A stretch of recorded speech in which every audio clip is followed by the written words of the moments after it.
Hi everyone, welcome you all to my channel again. Today we are going to discuss about broiler chicken. Are broiler chickens bad for your health? Are broiler chickens given hormone injections? And do they cause yearly puberty in children? Do they receive high doses of antibiotics? Do broiler chickens cause cancer? Let's find out what's true and what's not. Let's start debunking with hormone injections first. There are two types of hormones. One is steroid hormone and the another one is peptide hormone. As the name suggests, steroid hormones are made up of steroids while peptide hormones are made up of proteins. Growth hormone is a protein hormone. Growth hormone cannot be given as medicine or mixed with food because our digestive process breaks down the protein into amino acids and make it ineffective. This is why insulin, which is a protein hormone, is given as injection to diabetic patients and not as tablets. Now, let's assume chickens are injected with growth hormones in farms. The cost of one growth hormone injection will be somewhere between 300 to 400 rupees. And for it to be effective, every chicken should be injected with these hormones at least twice a day. So, the cost of raising a single chicken would be more than 20,000 rupees.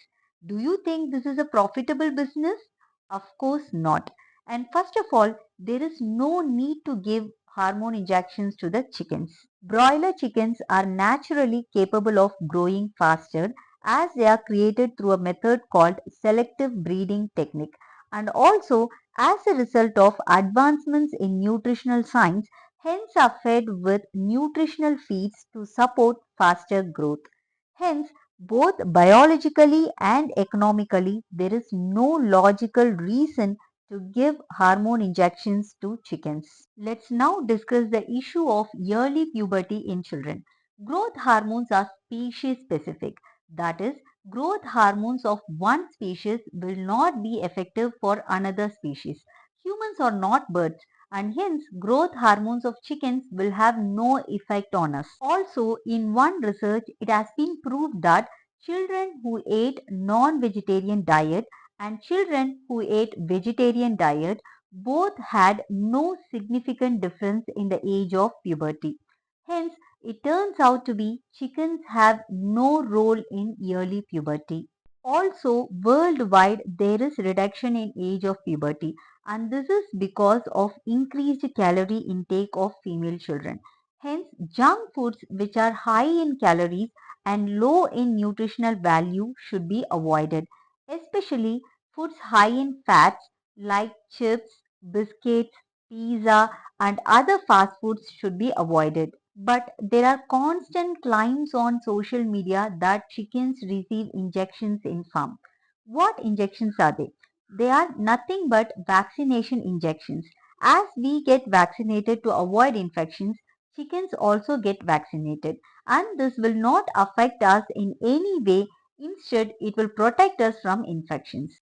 Now let's discuss about antibiotics issue. Of course, antibiotics are given to chickens. As we take antibiotics if we get infections, chickens also get antibiotics to treat infections. Though this looks fine at this level, the reality is different in farms. Because too many chickens are grown in a small area in the farm, there is higher chance of infections getting spread to other chickens as well. And hence, antibiotics are given to all chickens in the farm even if they are healthy. This practice is against regulatory norms. As per regulatory norms, the hen which received an antibiotic treatment should not be slaughtered till the antibiotic is cleared from its system. This is called withdrawal period. But monitoring this practice in farms is very difficult for regulatory bodies. Farmers have also started mixing antibiotics in the feeds of chicken, thinking that it can promote growth. Hence, poultry farmers need to be educated on this. So now we know there are antibiotic residues in the meat we eat. But how concerning is this? When we cook meat, especially with spices and masalas, most of the antibiotic disintegrates. And again, when we consume it, our digestive process also disintegrates the remaining antibiotics. Hence, a small amount of antibiotic residues we consume through chicken is unlikely to affect our health immediately. But prolonged misuse of antibiotics in poultry for a longer duration can cause antibiotic resistance. Antibiotic resistance is increasing worldwide. Should we blame poultry industry for this? Do you know the interesting story of how antibiotic usage entered poultry industry as growth promoters? During World War I in 1914, the demand for foodstuffs and also meat increased worldwide. Minority farmers struggled to meet the high demand for food, especially meat. In 1917, Americans protested against the high cost of meat and shattered windows of meat shops.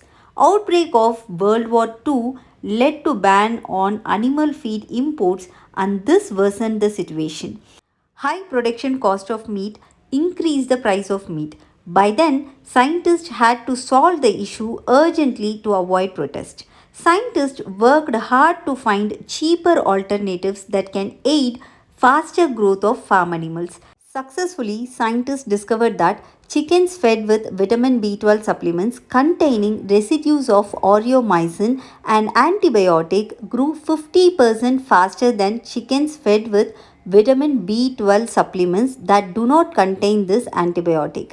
This finding astonished them.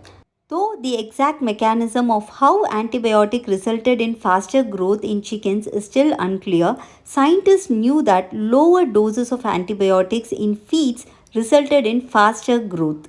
Farmers, desperately waiting for a solution to meet the global demand, adopted this practice and they started feeding B12 supplement and also mixed cheaper antibiotics in the feeds of chicken. The production cost decreased drastically and hence the price of meat. So, from this story, we must understand that farmers neither discovered the growth promoting effect of antibiotics nor the antimicrobial resistance. It is the same scientific community who introduced antibiotics to farmers are raising concerns on antibiotic resistance as well. Strange, isn't it? Do you know 50% of antibiotics used to treat chickens are not used in human medicine? Though there are few exceptions, most of the microorganisms that cause infection in chicken are unlikely to affect humans.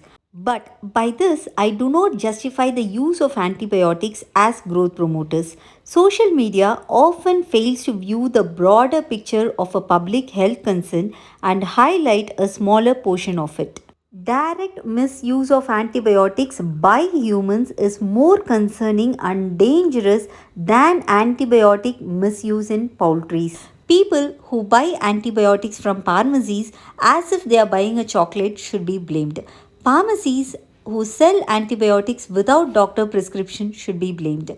People who do not complete the entire course of antibiotics prescribed by doctor and stop using them as soon as they feel better should be blamed. Poor farmers who are always in the business of meeting high demand for food at low cost should be educated and not blamed for antimicrobial resistance. For the convenience of our debate, let us now assume misuse of antibiotics in poultry as a leading cause for antibiotic resistance.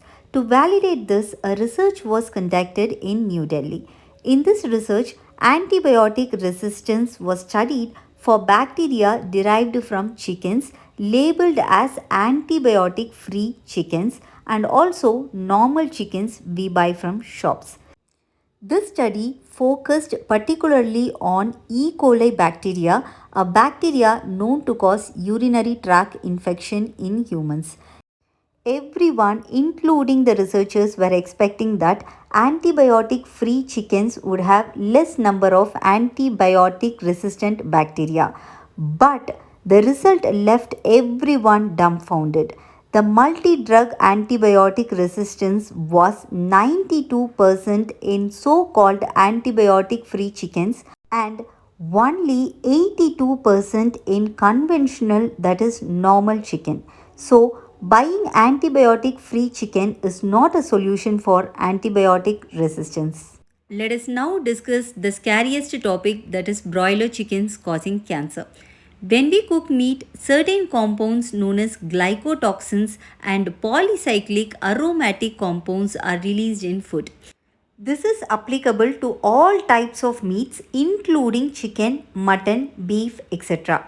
These compounds can increase the risk of cancer. But these compounds are high in grilled and barbecue chickens and the amount is negligible in curry preparations at household level. So, not to be scared, and the fact is broiler chickens are unlikely to cause cancer. Now, all myths busted, let's understand that broiler chicken is an affordable, complete protein source for people who can't afford costlier options. Creating myths around this nutritive food and preventing public access to this food is the actual public health concern. So please feel free to consume broiler chickens and share this video with your friend who says country chicken is the best. Do not forget to leave your opinion in comment box and subscribe to this channel if you find this content useful. Meet you again in my next video. Thanks for watching. Good day.